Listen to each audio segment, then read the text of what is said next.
Good day and welcome to the CDI Talks. My name is Anton Shekhovtsov and I'm chairing the Center for Democratic Integrity, an Austria-based NGO. My guest today is James Sherr, a senior fellow of the Estonian Foreign Policy Institute at the International Center for Defense and Security in Estonia. He's also an associate fellow and former head of the Russia and Eurasia program at the UK-based Royal Institute of International Affairs, also known as Chatham House. Since the 1980s, James has published extensively on Soviet and Russian military, security and foreign policy, as well as the West and its own domestic problems. For over 25 years, James has been regularly advising Western governments on the foreign, defense and security policies of the Russian Federation and Ukraine. In 2020, he was awarded an Order of the British Empire for his services to British interests overseas. We sat down with James on the margins of the annual Leonard Mary Conference in Tallinn to talk about Russia, its influence and vulnerabilities of the West. James, thank you very much for agreeing for this interview. And I must say that your book in 2013, Hard Diplomacy and Soft Coercion, actually had a great impact on me. You may not know this, but this is true. When I started investigating Russian foreign policy, especially in relation with the far right. That's it. This is the topic of my most recent book. But I really found your book really insightful. What's interesting, of course, it was published in 2013, just 1 year before, a dramatic turn of events. Probably you would have written a slightly different book in a way, or develop some of the arguments of your book in a different direction. So let me first ask you this: you wrote that looking at Russia and looking at its behavior on the international arena, we would rather talk about soft coercion and not soft power. Mm-hmm. Do you think that Russia lacks soft power, or what brought you to these arguments? I don't think Russia's ever understood it. Soft power in the Western understanding is not state power. The Russians have always viewed our soft power as a form of state power. So we have used this in their eyes to accomplish political and geopolitical ends, and we have not seen it in this way, which is one reason why the Russians talk about myakkaya sila. There's no real translation that gets across this nuance, and it's power based on attraction, whereas in Russian usage it's power based on mobilizing networks of influence and people who Lenin would have described as conditional allies, meaning groups of people, elites, groups in society who do not necessarily share our, meaning Russia's, overall objectives, don't even necessarily understand them. But when it comes to particular grievances they have, they're very convenient for us. And so we establish relations with them. Now, if I may just add, I'm very pleased in retrospect it was written in 2013 and not, say, in 2015, because one of the many complacencies of the West before 2014 was that the Soviet Union was simply a hard power animal, and once the hard power instrument was, basically disappeared or was diminished or receded, that therefore Russia had nothing to offer. There was nothing Russia could do at all, and that is why I wanted to rehabilitate from the Soviet and at least the Soviet past the other means of influence that the Soviet Union and Russia have always had, and even in the pre-Soviet past, as an imperial power.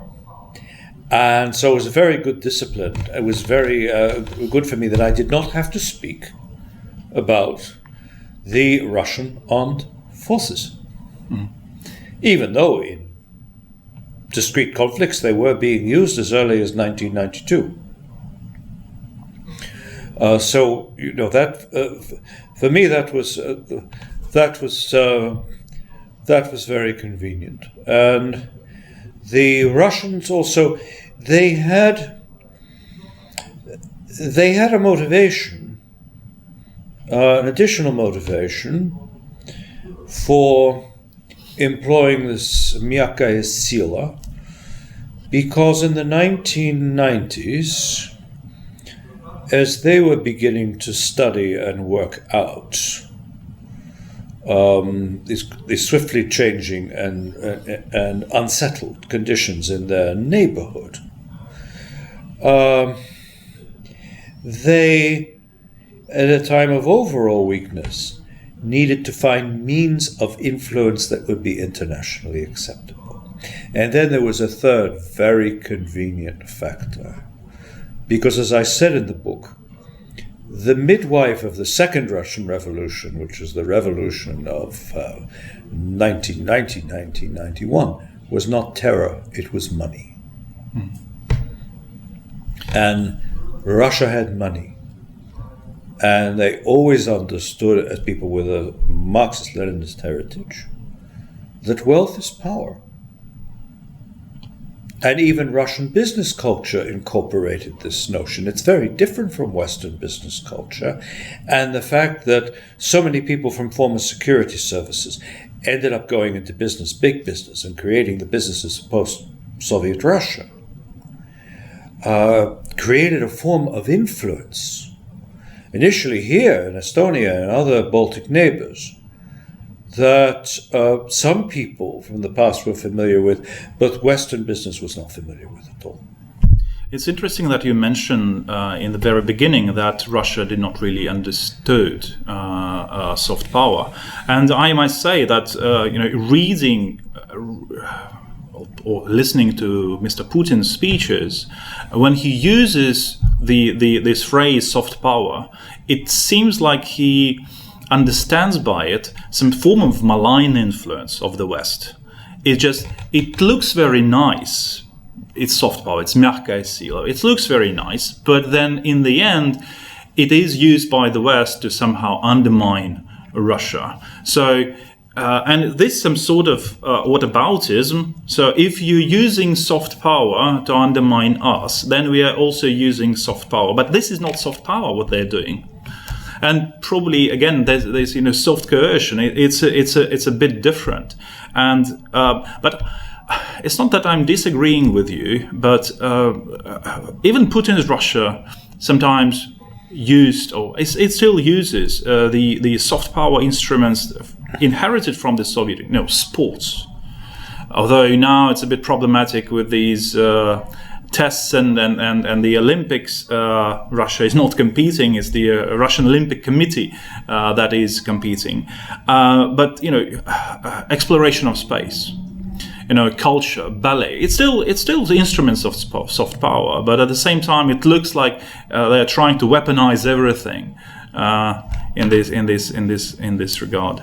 I think they've tried to securitize everything that can be securitized. So everything becomes an instrument of policy. And even in the very early part of this century, there was an influential article of Lavrov about business and business as a tool of political interest.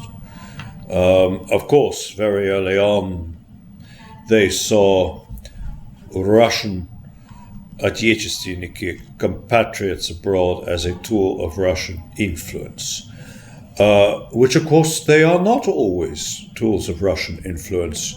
they're a very diverse lot of people. They have interests and views of their own. This is one of the major, this is part of what led to the major catastrophic understanding of Ukraine and what it is. So the fact that they have gradually constructed these instruments where there were none before doesn't mean they always get it right. The old Soviet forms of impressing people, they are no longer very significant now. I mean, what has really been of influence in international Olympic competition? Again, money and organization. You look at the last Olympiad in Sochi that was in Russia.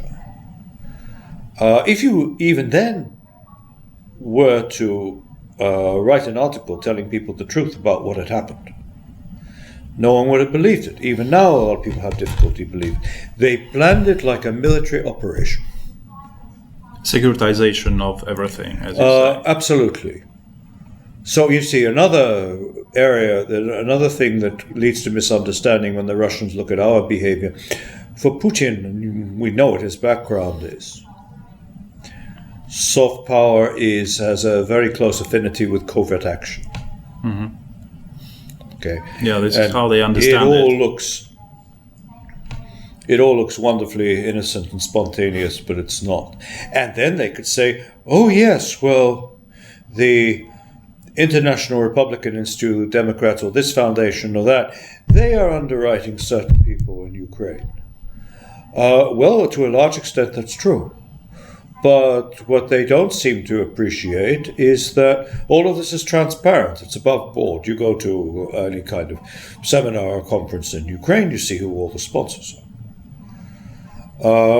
You have to perform an investigation or have good sources to get a sense of how much money Russians have pumped into Ukrainian elections, because none of it is transparent. And these nuances are totally lost on them. This is just considered, insignificant details. The fact that Victoria Nuland is in Maidan Nezalezhnosti in Kiev handing out cookies. Oh, this shows the whole thing is orchestrated from the United States. Now, I sat in the study of a Western ambassador in Kiev, I won't mention the country, big Western country, who said back in 2004, what could be so terrible about Yanukovych becoming president of Ukraine? And I think of all the conversations I had then, and I could say with absolute confidence, the West couldn't have orchestrated this. We didn't even know it was going to happen. We didn't, and I suspect a few people could have done it, but most people couldn't have predicted either the first Maidan in 2004 or the second one in 2014. But of course, to Putin, it's completely a special operation. And apart from the fact that his KGB background predisposes him to view things that way, there's another aspect to Putin's background that the West to this day overlooks, which is equally important, which is his entire involvement, going back to the Soviet period, with the criminal subculture of the Soviet Union, of grey economies and deals, and being somewhere between security services, businesses, the whole Russian notion of vory v zakonie, of licensed, authorized, people who are authorized to steal in various ways. This is another part of his background, which people still underestimate, which again, explain a lot of the prominence of Russian business. You mentioned money and the 90s.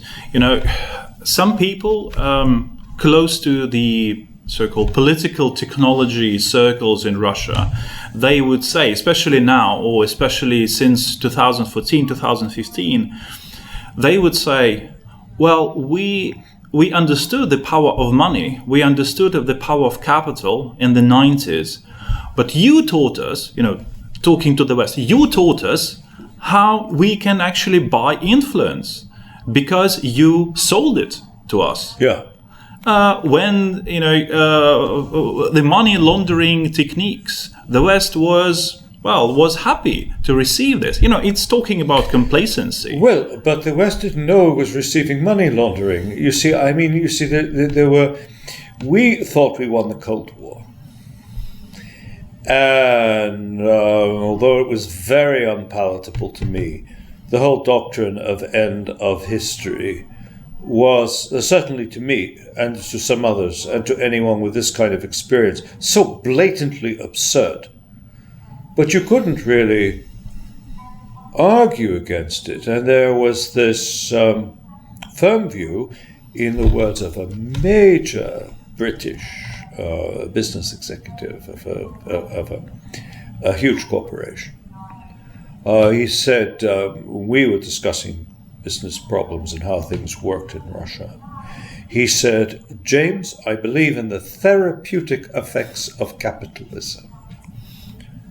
And this is the view, that as long, if the KGB are going into business, great, that will solve the problem. No, it metastasizes the problem, it brings it into a new area. Most people haven't read, I'm sure you've read the novel Verny Ruslan, Faithful Ruslan, about the Gulag guard dog. That afterwards they tried to train for another use, and it was not possible. Because the author of this studied how in the mid-50s, when the camps were opened, for some strange reason that dogs in the city would suddenly turn very savage and attack any group that was larger than 5. Because just of the way, they were trained and conditioned. And I'm not saying the Russians are abnormal. The problem with the West is the West doesn't understand that Western liberals are abnormal. Not just in Eurasia as a whole, but in the wider world. We have a very specific history and a moral framework that can't be separated from this history. And as with other people, all these things are interrelated. History, culture, ideas. And for some reason we thought of ourselves as special, and we thought our values are universal and universalizable. No, they're not. That doesn't diminish their importance. Like a lot of people, I would die for them. I would defend them under any circumstances. But that doesn't mean I believe, therefore, that these values have any real significance in the Sudan or in Iran. And why should they in Russia? Even though Russia is in so many ways part of European civilization, as Russian establishment spokesman will now say very openly, like Dmitry Suslov, who has been here at the Leonard Mary conference, Russia is not part of your Europe. It's part of a much older Europe. And that, if I may, please interrupt me, but that leads me to want to talk about a rather different issue, which is not entirely unrelated. But please carry on. Yeah, it's your interview, not mine. I want to build on something that you said. That Russia is trying to understand probably what the world is about. Maybe now it is slowly coming to its own conclusion. But I still believe that if we look at Russia's behavior internationally, sometimes it's pretty erratic. But in my feeling is that at least partly this erratic behavior is conditioned by Russia's attempts to find its own place in the world. It's like we are doing something, we are reaching out, we are doing some probably very strange things, but then upon the reactions to those things, we build our own identity. Like how we define us, with a capital U, it's always in the opposition to others. Russia is also it's not only, in my opinion, not only trying to self-identify us, who we are, but also to understand who the enemies are, who the others are. Can the same be said about the West as a collective entity in terms of how it deals with Russia? Is it also somehow has a crisis of identity in a way? Well, You asked at least two questions. First, I don't think this is in principle a good thing. The West needs an enemy to have a sense of who it is. The Western view is one of absolute delight that it seemed that Russia was on its way to becoming another place like us. It was very difficult. I was involved in these discussions in the early 90s to get people in the West to understand that just because Russia is introducing a market economy, it doesn't mean that it feels any less than intensely than its Soviet predecessor, that Ukraine is part of the homeland, even if Ukrainians don't agree, or that Georgia is somehow theirs. This is very hard to explain to people in the West. We didn't want to have a world of us and them and all of this. We don't need it. It's very difficult. You even listen to Biden now, after his summit. He said, Putin, just like the rest of us, wants peace in the world. Well, that's lovely. What do you mean by that? What kind of peace are you talking about? We are not used to thinking in these terms. Now, I think apart from the fact that, you are obviously right, that Russia experienced firsthand, directly, the complete disorientation of dynamics of collapse, a totalitarian political system, an economic system based on complete command and control down to the microscopic level, a multinational state that was so obsessively multinational that if you removed non-Russian forces, even from battalions and companies in the army, it would fall apart. And suddenly this is not there. You have what Pavel Gorbachev, Yeltsin's first defense minister, called an army of ruins and debris, where you have a country of ruins and debris, with frontiers it never had before. All of this disorientation, well, it makes you think a lot, doesn't it? There's no complacency there. And then apart from that, you had people anticipating this so-called revolution and not only figuring out how they would profit, so not only thinking about себя, myself, but thinking about how you reconstruct the country and keep certain essentials together. And a lot of these people, of course, where do they come from? The more far-sighted part of the, we used to call the PGU, the external side of the KGB, concerned with foreign, with activity abroad. Some of the military intelligence people, the former Communist Party International Department, much of the foreign ministry, people with the greatest understanding of the outside world, but who also had a sense of self and of nation.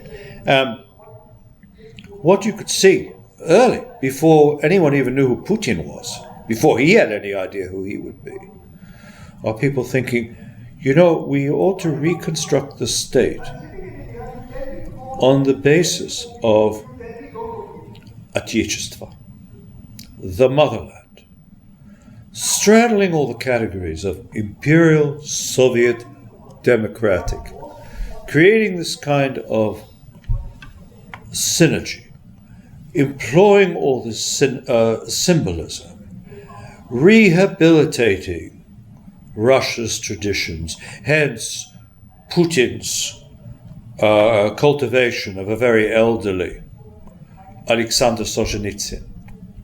This is all part of a colossal project. I'm not saying what we've seen in the Soviet, in the Russian Federation, is the product of one intricately woven conspiracy, but there are people with ideas here. And my view is that by sometime in the middle of the first decade of the 21st century, you start to have a synthesis. You start to have some cardinal ideas about what the Russian state is, what its interests are, how it is going to behave. And a lot of this, which didn't come about quickly, was a process of emancipation from Western models, defiance of these models, some of it an inevitable reaction to what I think was an inevitable development, that if you transfer classic Western models to what was happening there, you couldn't possibly construct a Western society. Something very paradoxical would happen. And it's all these things going on, but in the meantime, it's making people think. They are not complacent. They also probably realized that you can actually have capitalism and the consumer society without democracy. Exactly. Like in China.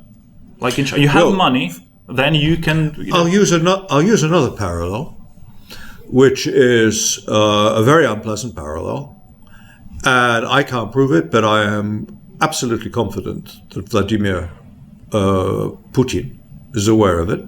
That's the parallel of Nazi Germany.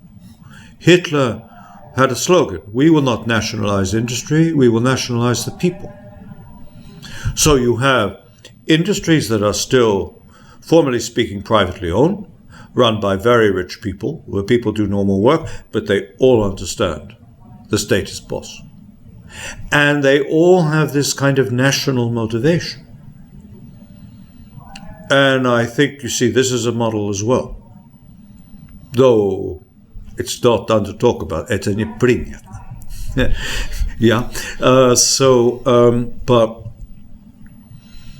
it's there.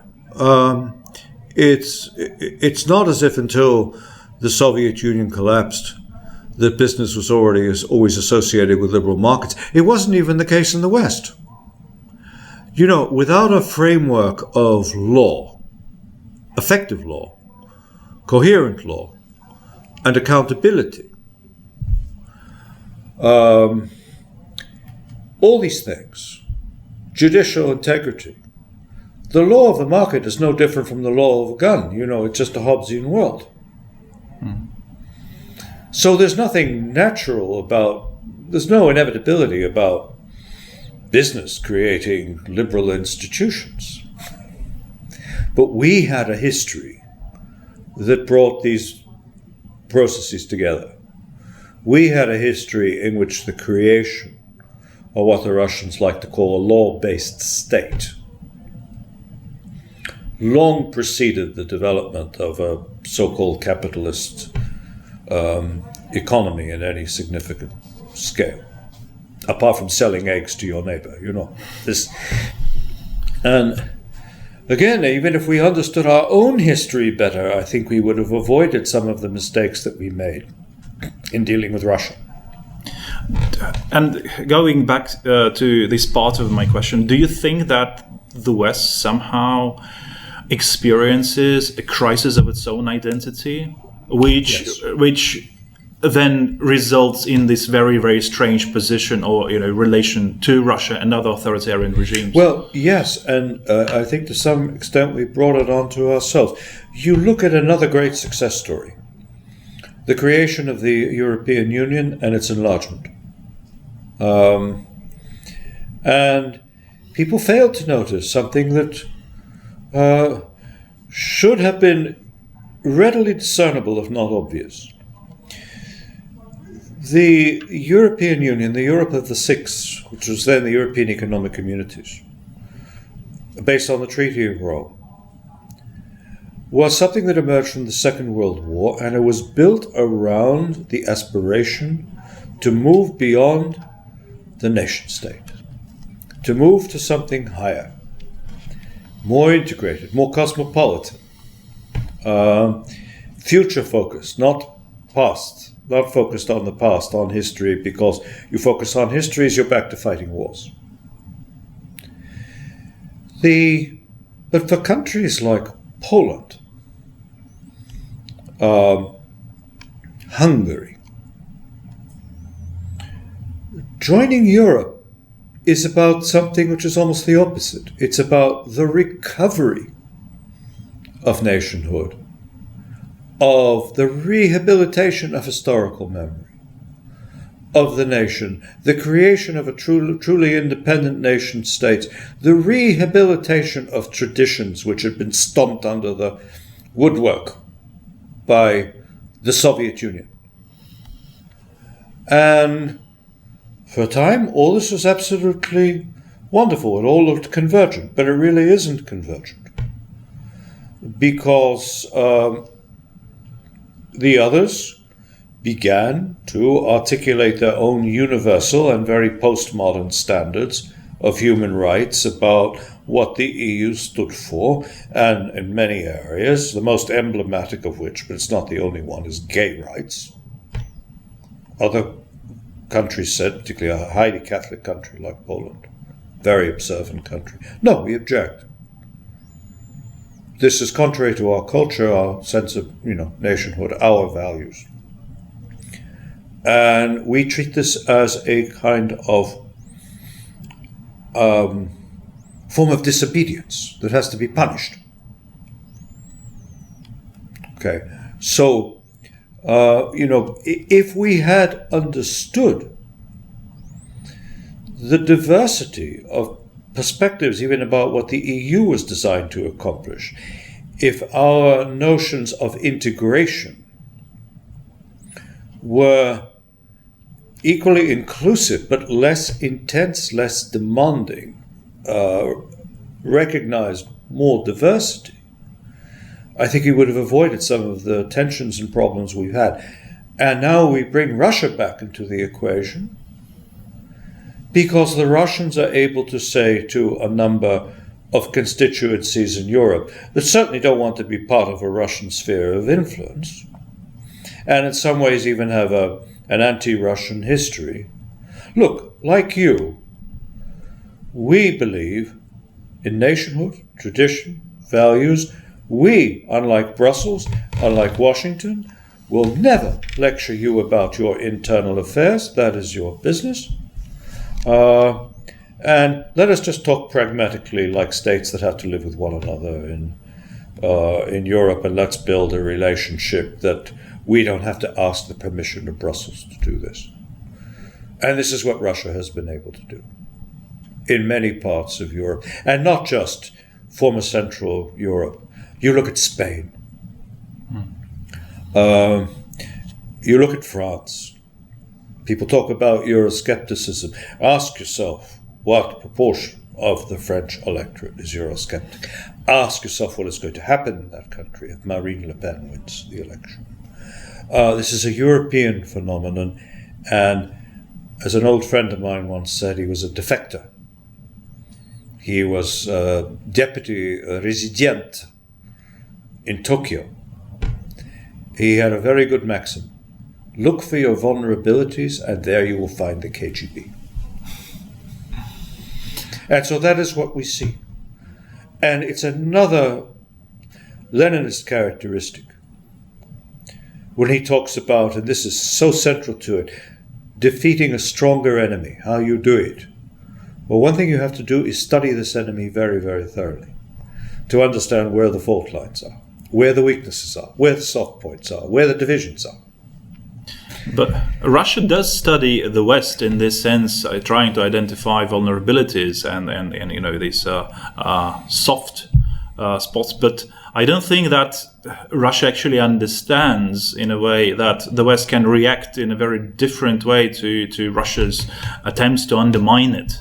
There is another, and I think even with Ukraine, I think that Russia or the Kremlin was actually it was hoping that the West would just forget about everything, like about Georgia, for example, that the West would not react in this way. It reacted in the end, and this is the mischaracterization of the West. Yes, Russia does study these soft spots, but it doesn't really see the larger picture. I think they even underestimated Chancellor Merkel in this sense.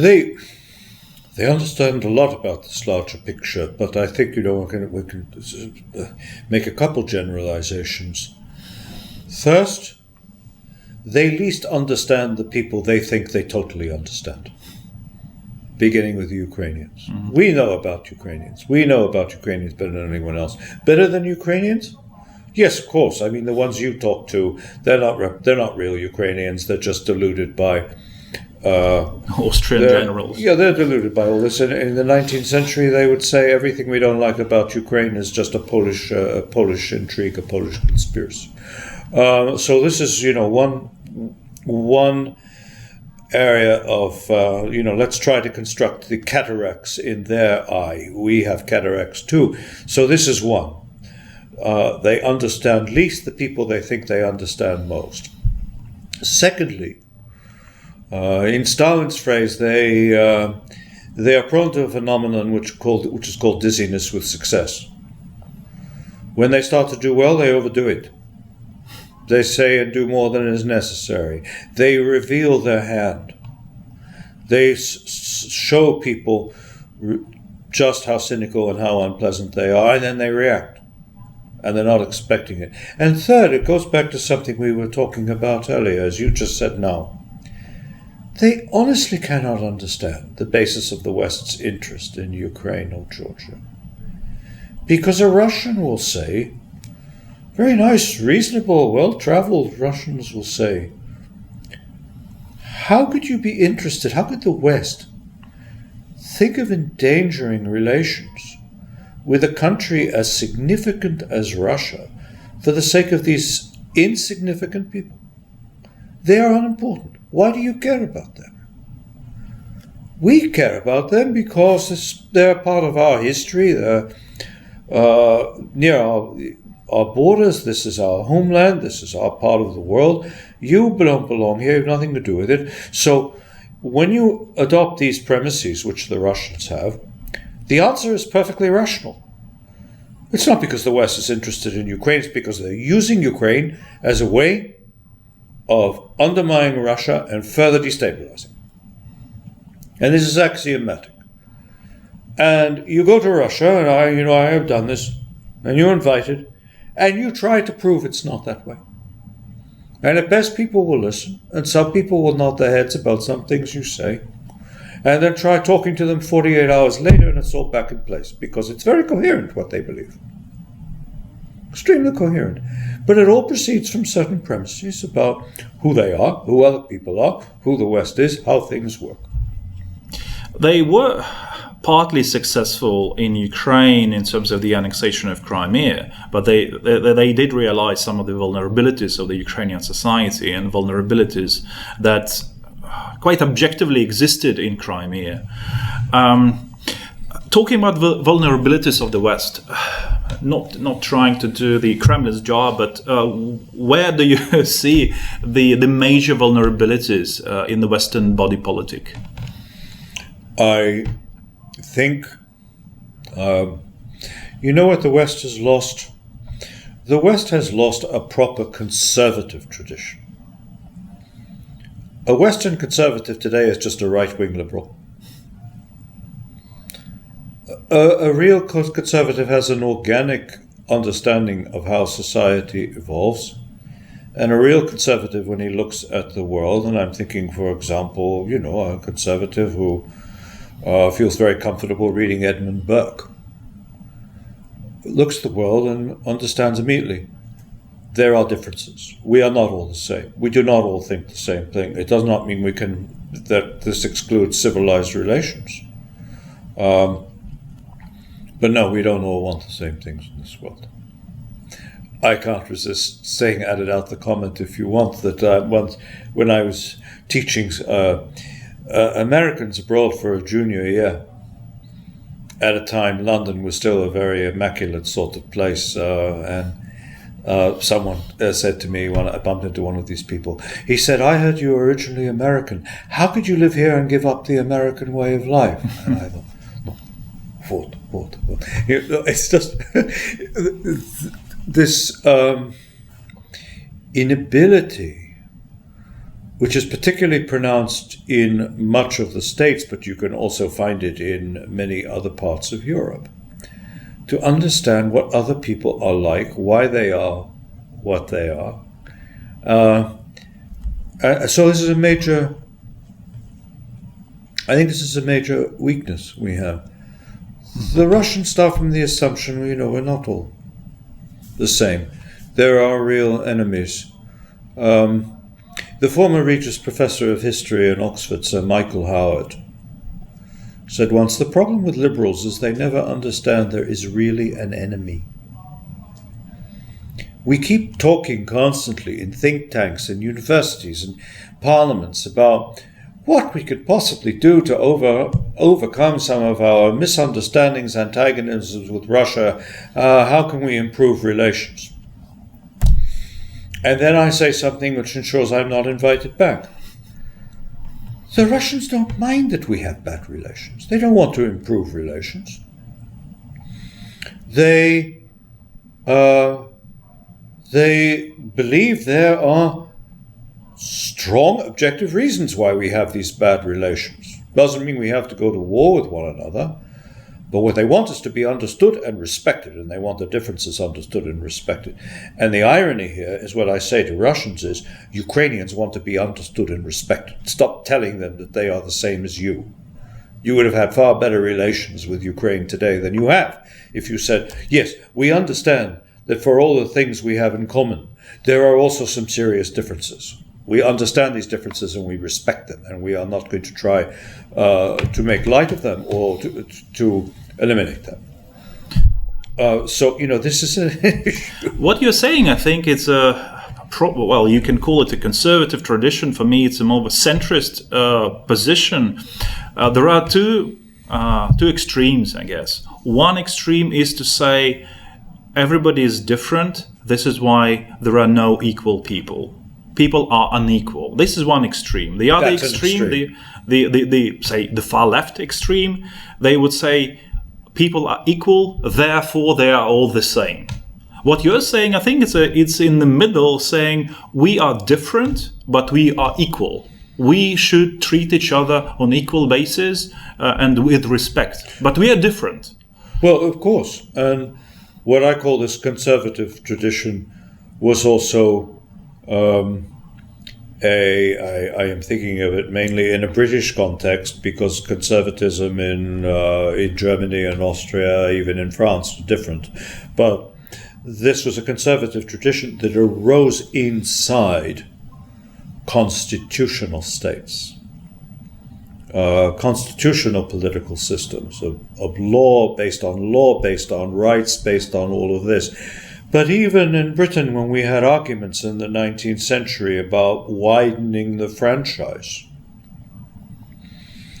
one of the strongest objections to widening the franchise too quickly is that if you suddenly just tell everyone they can vote, the average person will just sell his vote to somebody because he doesn't have the kind of education to connect this, even with his own rights. So we have to do this gradually.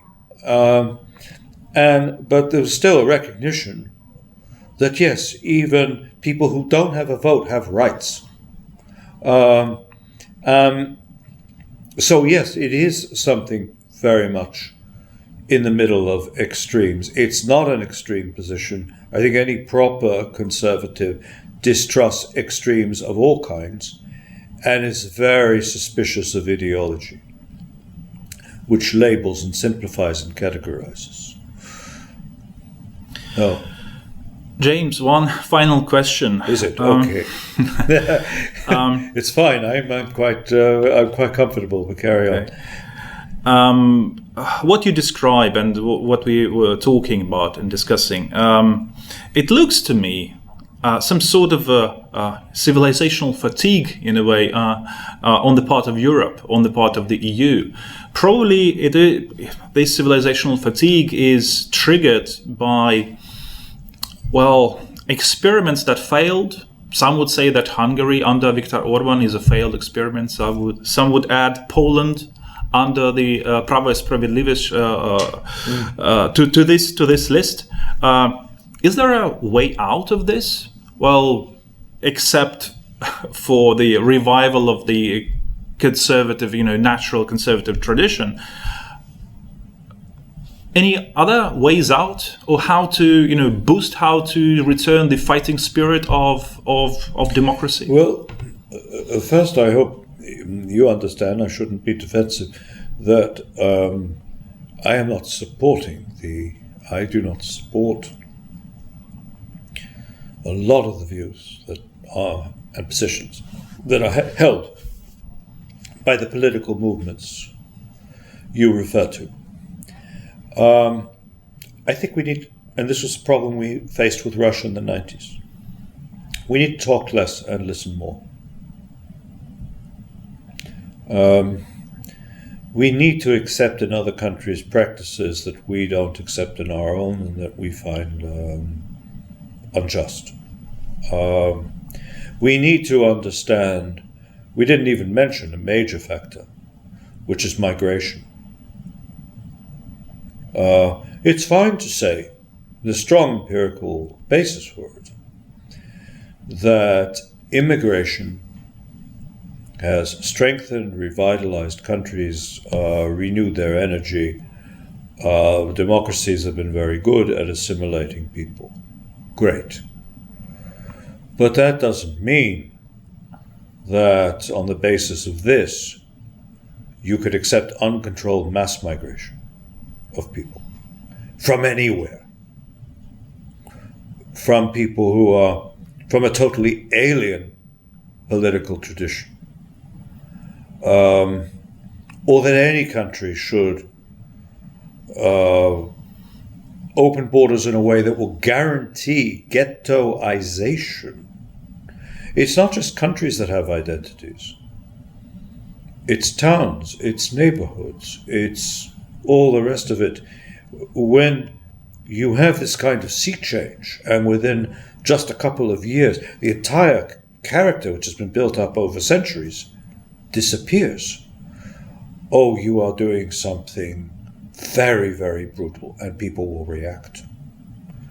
And yet what has happened with migration, with a number of other issues I've referred to, with gender issues, with sexual orientation, with some religious issues, these things have become dogmas. And then they become bureaucratized dogmas inside EU institutions that are applied inflexibly. Even such things about what constitutes a cheese and what doesn't, and how you label products and all the rest of it. Sorry. The adults have to take charge over the civilized adults have to take charge over the bureaucrats. And let this system of Europe, which is a very diverse entity, breathe. And we have to think about protection. There's no question. And for the sake of others, not just for ourselves, but let's not be ashamed or afraid of being self-interested. We have a lot to protect here. So this is the only way forward to recognize that we have made some serious mistakes, because we have the capacity to correct them, but only if we can admit to ourselves and to others what we have got wrong and be willing to reconsider. Thank you very much for this conversation, James. It's been a pleasure. Thanks a lot.